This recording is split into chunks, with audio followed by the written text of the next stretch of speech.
no voy a hablar de viajes, y hoy no voy a hablar de estos libros que te llevan a pasear y que te muestran los paisajes, y sin embargo, de cómo aún en la ficción un libro puede construir un mundo y abrir un universo que, si bien solo existe ahí, toma las tantas referencias del contexto, tantas referencias del lugar, que nos permite comprenderlo mejor. Voy a hablar de Cosa Negra.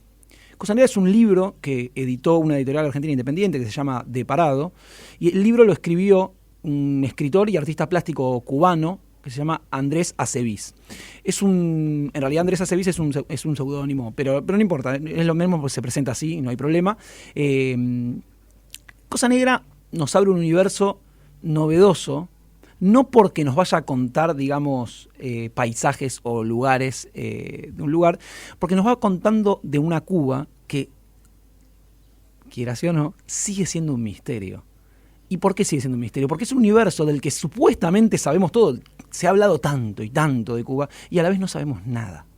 Nos cuesta un montón comprender y entender un montón de cuestiones sobre Cuba, no en términos políticos, aunque también, sino en términos de cómo se produce la cultura y la vida en sociedad en ese lugar donde un régimen que está, por muchos momentos, aunque esté más abierto hoy en día y que esté muy cerrado, no permite ver o conocer al que viaja quizás como turista o para tratar de captar algo de ahí y no llega a entenderlo del todo. Cosa Negra está escrita, cosa rara, Cosa Negra, está escrita en segunda persona. Habla de tú el personaje, ¿viste? Lo trata y es como si se metiera en la cabeza. Entonces estás ahí parado y sentís. Y te habla en segunda persona. Es algo que no se usa mucho en literatura. Difícil, ¿eh? Es muy difícil. Recuerdo, por ejemplo, una novela de Enzo Maqueira, el argentino, que escribió Electrónica, que fue como la gran novela generacional de los 2000 sobre la música electrónica, los bailes, las fiestas electrónicas. Y estaba escrito también en segunda persona.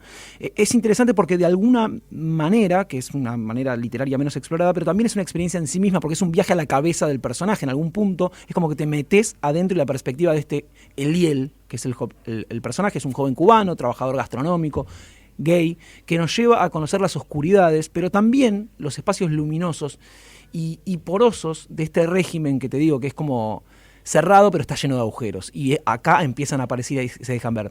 En cierto modo, esta novela que cuenta una historia de amor, de neurosis, la cabeza de jóvenes del universo, si te querés, gay de Cuba, que está muy presente, pero a la vez muy vedado para lo que es la visual de la persona que viaja y experimenta Cuba, porque en general está bastante tabú y sigue siendo bastante oculto. Tuvieron hace poco una disputa muy grande por el tema del matrimonio igualitario que se intentaba aprobar y mucha gente, bueno, como ha pasado en todos los países donde se trató de disputar esto.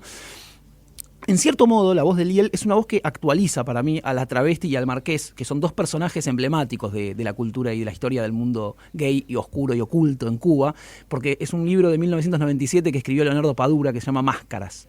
Y quizás ese concepto, quería tomar ese concepto de máscara, que en algún punto es un poco psicoanalítico lo que vamos a charlar hoy, y a vos te gusta igual que hagamos terapia, así que no hay problema, pero nos habla de descorrer un poco los velos y tratar de ver por detrás de las cosas, en este caso por el detrás de lo que en Cuba parece pero no es, o lo que en Cuba se puede ver pero no es.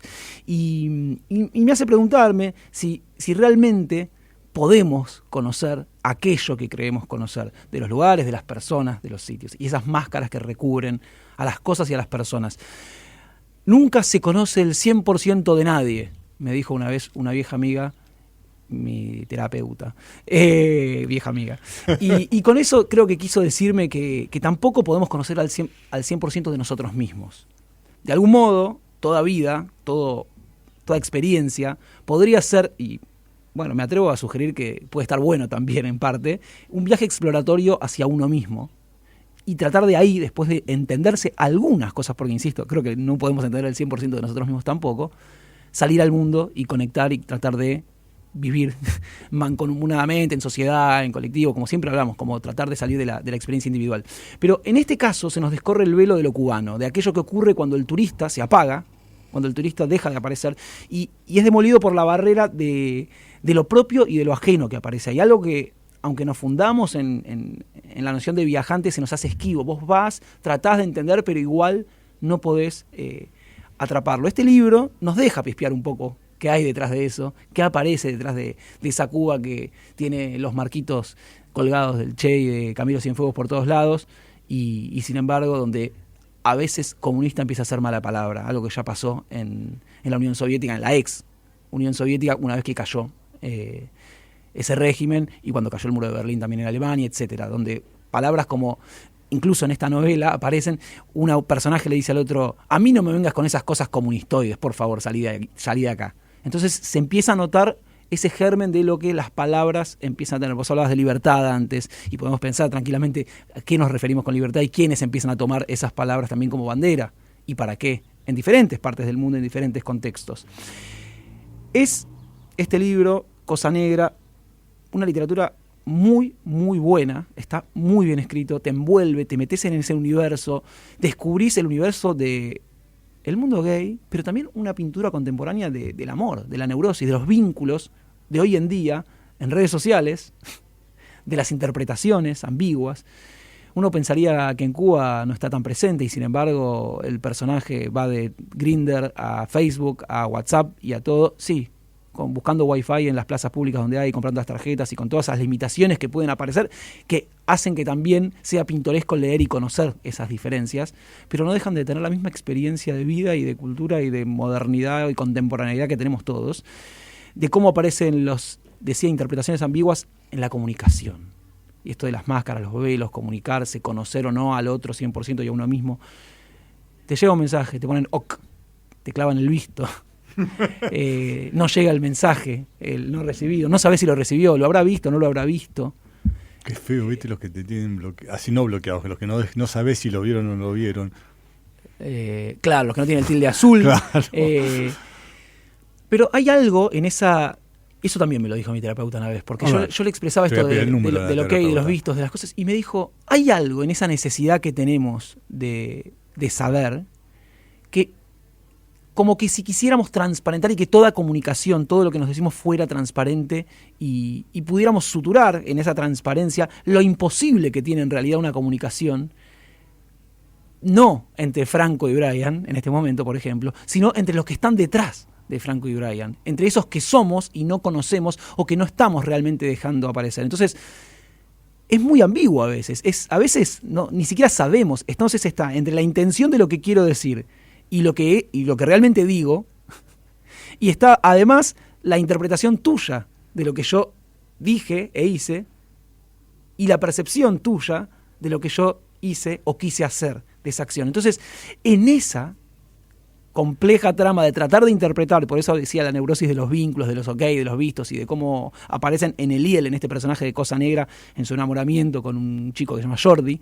Muy interesante la historia, muy buena, y muy buena para ver también cómo aparecen de esa necesidad de saber todo, que por otro lado dijimos recién es imposible, aparecen los enredos, aparecen los imposibles, aparecen los dolores también.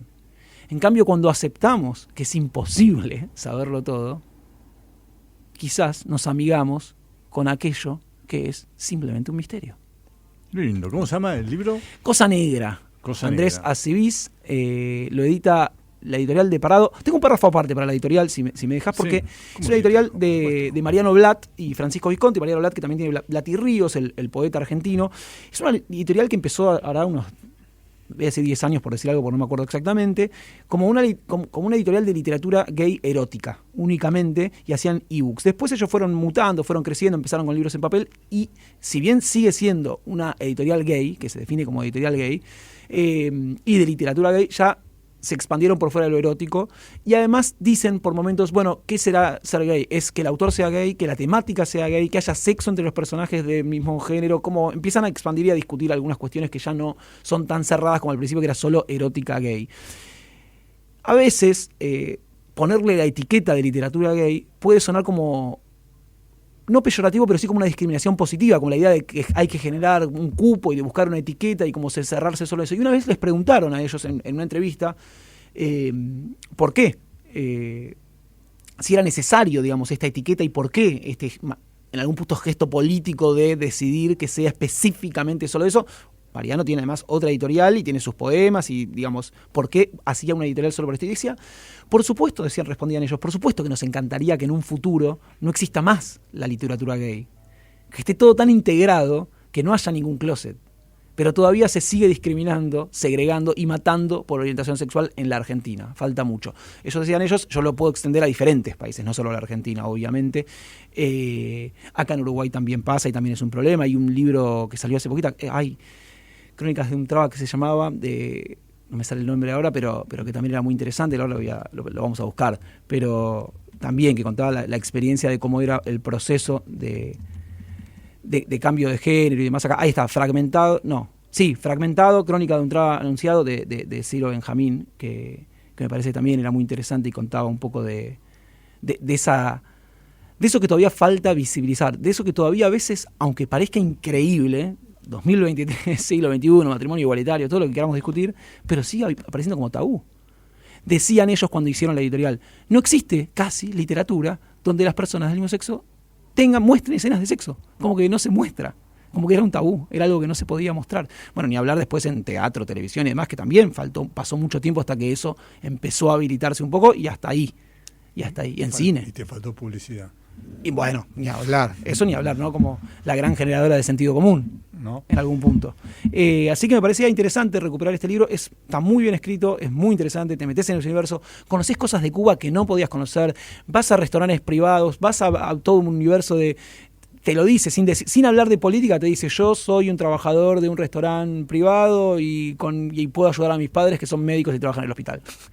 Y a mi hermana. Entonces, es como, te muestra todo sin decirte te voy a hablar de política, te muestra todo sin decirte te voy a hablar de lo malo y lo oscuro. La vida cotidiana. La vida cotidiana, y es muy lindo ver un libro sobre una historia de amor y de neurosis y de vínculos en un universo tan distinto y a la vez tan parecido al nuestro. ¿Tenés otro libro? ¿O era este? Dijiste tengo varios libros, ¿no? No. Ah, era este. Sí. ¿Sabés que me disparaste para dos lugares? Primero había un libro que me pareció buenísimo, la recomendación. Había un libro, a mí siempre me fascinó leer la vida cotidiana durante. Viste que, bueno, vos hablabas de la Unión Soviética. Claro, cómo vivían en ese momento. ¿Cómo vivían en ese momento? Que, por supuesto. Además, o Berlín oriental, donde no siempre fue el final. O sea, siempre fue horrendo Berlín Oriental, pero no siempre fue el muro de Berlín. Hubo mucho tiempo que los de Berlín Oriental podían pasar a Berlín Occidental. Eso está en la vida de Merkel, que Merkel nació, después se volvió una cosa espantosa y horrenda.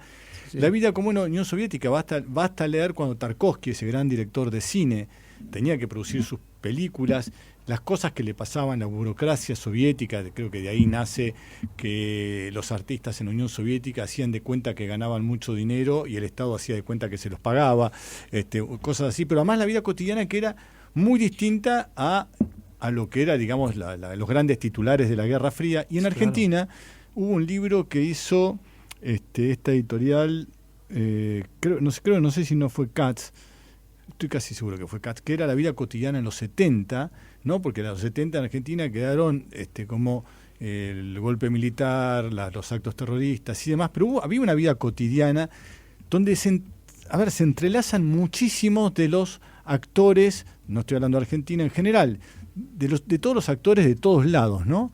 Y me parece fascinante cuando después de un tiempo de pasado las pasiones, los horrores y toda la avalancha que hay de desacreditación por el otro, uno puede releer las vidas cotidianas. ¿Viste, por ejemplo, las fotos de la Unión Soviética, que fue el clarísimo perdedor de la Guerra Fría, el indiscutible autoperdedor, porque además se autoimplosionó con como lo está haciendo Cuba al no aflojar en una cantidad de cosas, y pasa de algo que por ahí era, llamémoslo necesario, a una cosa inútil y estéril.